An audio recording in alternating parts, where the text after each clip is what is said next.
Liverpool lose this one in Turkey. Here is a look at the match stats, and we're going to talk all about it right now as we welcome in another member of our team. It is the ever dapper Stewart Robson. But Stevie, you know I'm going to have to come straight to you. What went wrong for Liverpool today? Well, you know, it's that famous saying, deja vu all over again? Because this is exactly what it was. We've seen this video pretty much since the start of the season. A team that has plenty of possession, but going forward has plenty of players forward, but there's no cohesion. There's no fluidity in it. There's no real open chances created either. I mean, considering you look at the stats with the amount of shots, with the amount of possession, you know, the Galatasaray keeper wasn't put under that much pressure. And then again, when they cough the ball up, as they've been doing, there seems to be a big hole in the middle of the park that stops anybody and everybody getting at the back line. And again, you saw today, Konate being the culprit once again, but everybody else around them, including Van Dijk, just doesn't look comfortable when teams are going at them. So, yeah, we've seen it before, and Arne Slot is going to have to figure this one out because it's the same old game after game. We were all doing the Community Shield. I was in London and you guys were here, Stevie, in the studio. And it was very early, obviously, and it was a Community Shield, but it was a bit of an occasion. Obviously, Wembley, the curtain raiser to the start of the English season against a very well-organised Palace side who kind of did what Palace do well. They sat back and they waited, and then they looked for those gaps and they hit those holes and they hit those balls over the top, and they really caused Liverpool problems. And we talked about the positioning of the fullbacks, the new fullbacks, to the tried and trusted centre-backs. You know, Konate with Frimpong, Kerkez with Van Dijk, and the gaps were kind of worrying in that game, and you thought, OK, they're going to have to go away. This is really the area they're going to have to work in the most. I know they've signed Florian Wirtz and the midfield has changed in terms of the balance, but when you change both your fullbacks, you really then have to go work on your back four as a unit. And to be, where are we now, a couple of months into the season, and if anything, they've probably got worse defensively. This is a huge concern. The other concern I would have is, apart from the defending, the coughing the ball up, the playing in the wrong areas, all those sort of things that they're doing, the Florian Wirtz situation, which is ongoing. I know he's very early and he's a great player, but it seems that Arne Slot is square pegging into round holes here to try and figure things out. You signed Frimpong, you got Bradley, but more than one occasion you've played Szoboszlai at right back. He's one of the best midfielders, all-round midfielders in European football. So, just because you've signed some players, why are you weakening the team in one position to effectively weaken it in another? Even though he's done a decent job at right back in a couple of games that he's played there, that's a worry for me. That he's already at that stage of putting those pegs in the wrong holes to try and, you know, he might say it was to give somebody a rest, but it was trying to maybe to do, you know, because if Szoboszlai plays, Gravenberch plays, and it was Jones today, but it was usually McAllister. If those three players play, then Florian Wirtz either doesn't play or he's got to move position. Yeah. And if Florian Wirtz plays in the 10 role, then somebody's got to move position or miss out. And that's to the detriment, I think, of the team and the continuity of the team going forward, which is what they were brilliant at for the first 6 months last year. Consistency and continuity. Yeah, Robbo, as the boys were saying, coughing the ball up, playing players out of place, it seems like it's getting a lot for Arne Slot to address. Well, there was two things that were wrong defensively. First of all, you know, you can accept one if you're playing out from the back and you give the ball away and you're caught on the counter-attack and you say, OK, we've got to improve on that.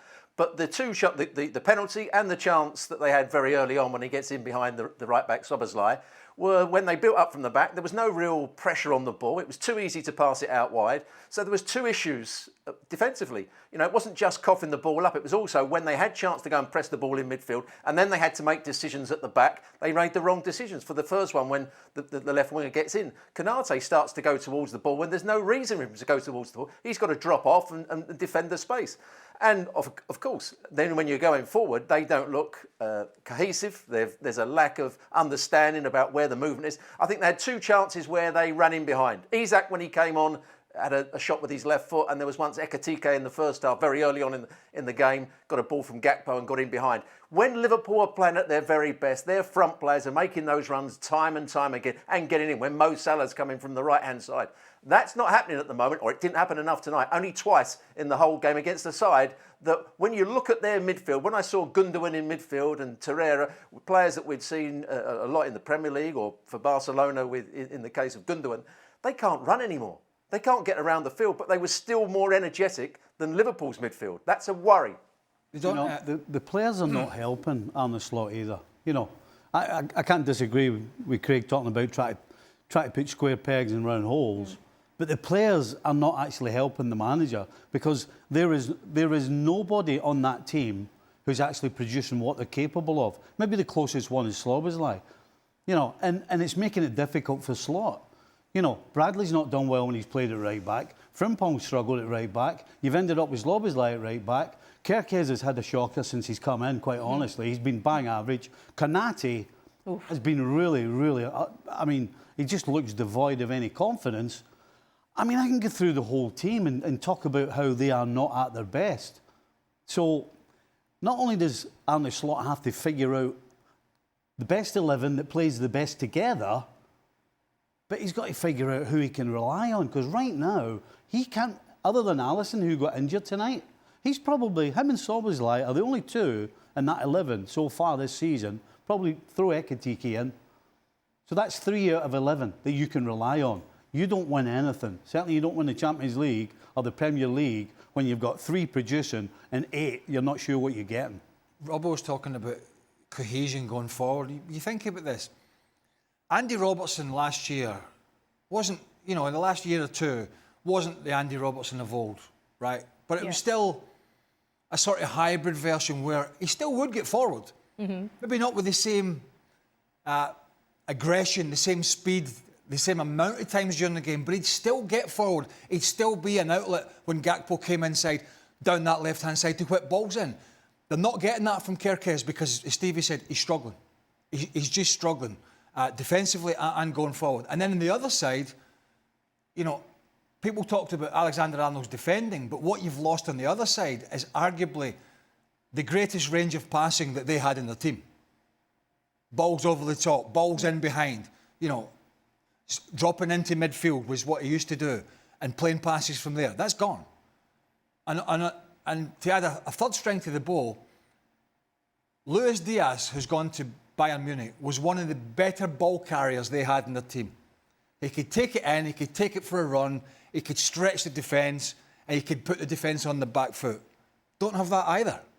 So there's quite a few facets of the team that have changed in terms of how they approach it. No passing, they haven't got the same passing ability at right back. They haven't got a player at the moment in Kerkez who's given them basically a second left winger. And obviously, there was the Diego Jota tragedy in the summer. A player that always made a big difference whether starting or coming off the bench. And then Luis Diaz, who wanted to go to Bayern Munich, but as I think we'll all agree, was a player that could really take the ball for a run and alleviate some pressure. They've got Ekitike, they've got Alexander Isak, but they haven't got these players, and they've also got a Mo Salah who started this season, by his standards, very poorly. Well, Robbo, an interesting quote from Arne Slot is where he was saying that this Liverpool right now is not so far off from the level that we saw from Liverpool last season that, of course, won them the Premier League. Stevie doesn't like that. He just said it after this game today, Robbo, but you're not buying that, are you?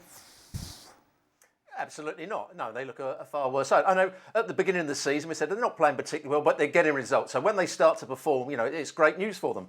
But we also said the way they're playing, they're going to start losing games, and how they're going to pick it up again. They've now lost a couple of games, played very poorly against Crystal Palace, played poorly again tonight. How are they going to get themselves back on track? There's a lot of work now for Arne Slot to do, and for the players as well. Players have got to build their confidence up. Wirtz has got to do something magical in a game to win over the fans and win over everybody that's watching, because at the moment he's not affecting the game enough.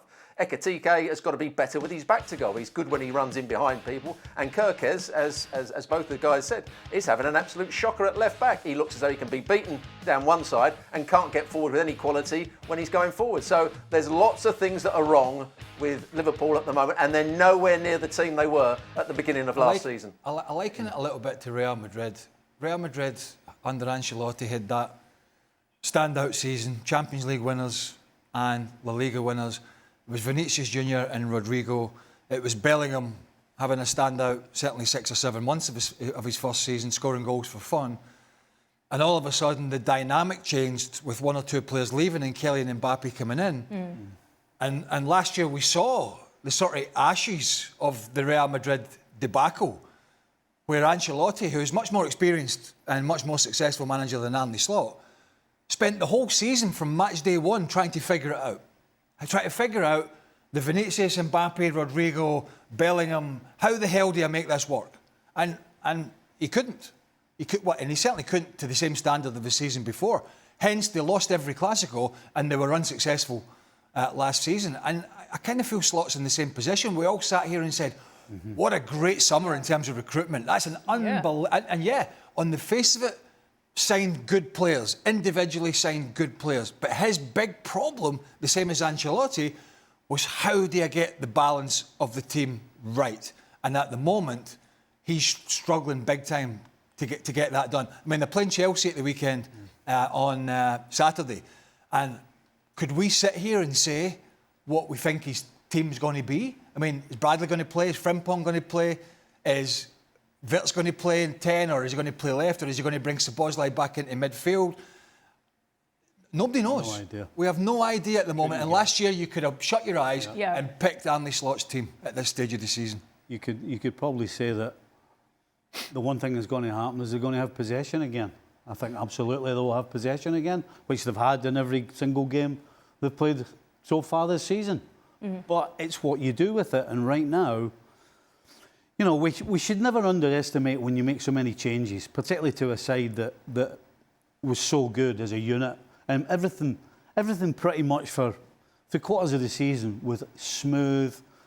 The word cohesive we're talking about, all of these things, they just happened. It just looked natural. It just doesn't look natural. Nobody's doing what we expected them to do. Not anybody on that side at all. And until they get that back, nothing's going to change. Well, Robbo, at the weekend, one of our viewers asked us that when Liverpool lost, why is it that we talk about why Liverpool lost and not how Crystal Palace won? And it's Galatasaray that won today. And the reason that they won was that Osimhen penalty that we saw, which was just a nice reminder of how good of a player he is, which begs the question, what on earth is he doing in Turkey and not probably at one of the other bigger teams in Europe that need a striker? Well, he was obviously brilliant at Napoli. He fell out, or Conte didn't really want him there. He fell out with Conte when he went there. And he's now playing at Galatasaray. There's lots of big clubs that should have taken him, but didn't take the chance on him. But what he showed tonight was a great awareness of where the space was. He kept on pulling out down the side of Van Dijk into the space that Kirkes had left. He was good with his back to goal. He was a constant threat. Yes, he scored a penalty, but he's a top-class player. And he's got energy, he's got pace, he's got a bit of a strength as well, and he's not bad in the air. So he's a centre-forward that, if you look between Isak and him, I still would say Isak's just slightly better, but he won't be far off. Not far off, Craig. Is that how you saw it too? Well, I mean, somehow we're going to bring in United. Somehow we're going to shoehorn, as discussed, Man United into this show today, even though they haven't played. But I mean, they opted for Benjamin Sesko, which is, you know, a much younger player, but he's also having these issues at the moment. I mean, it's not the easiest team to play in, I'll give you that. But he got a goal at the weekend at Brentford, but he really didn't do a lot else after the goal, if I'm being quite frank. So yeah, it's I think a little frustrating for Osimhen. I think he's just biding his time before he moves back to one of the, you know, I say Europe's big clubs. Galatasaray's a big clubs, but I mean one of the big leagues. But it all boils down to his contract situation and his relationship at Napoli. But he certainly is in the right team, a handful for even the most physical and quick defenders. Well, Stevie, not to throw salt in your wounds, and obviously we're waiting for the next 24 hours to see the true extent of the injuries to Ekitike and Alisson, but knowing you have Chelsea at the weekend, plus all of the issues that we just spoke about, how big of a blow could their absences be for Liverpool now?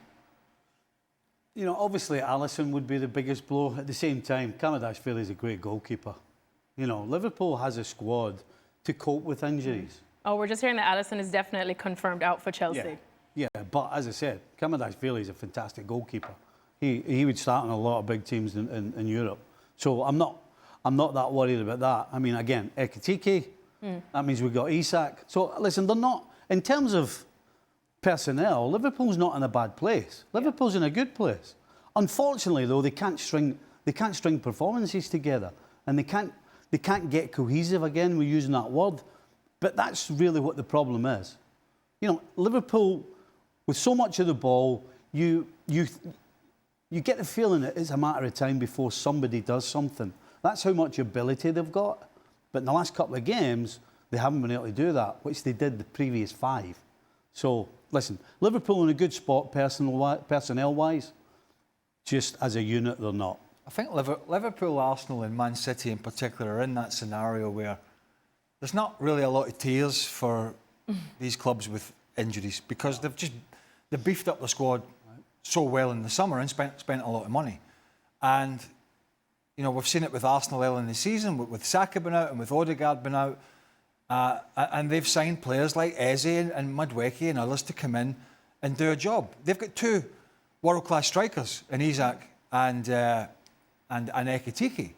They got players to come in and do a job. Their big problem is not injuries; it's the basics at the moment. I mean, Stevie talked about them, you know, in terms of the look, and they're just not doing the things that they were doing last year. Well, they look nervous. They actually look nervous on the ball, and just as if they're ready to make a mistake. They know they're going to make a mistake, and they know teams are going to exploit the gaps that they're showing. And I think if they don't figure that out by the weekend, and Chelsea have their own issues, obviously they're not in the greatest form, and they can't keep 11 men on the field, which is a problem for them. But going forward, Chelsea can be pretty good, and if Liverpool are as shoddy defensively, it could be a tough day for them.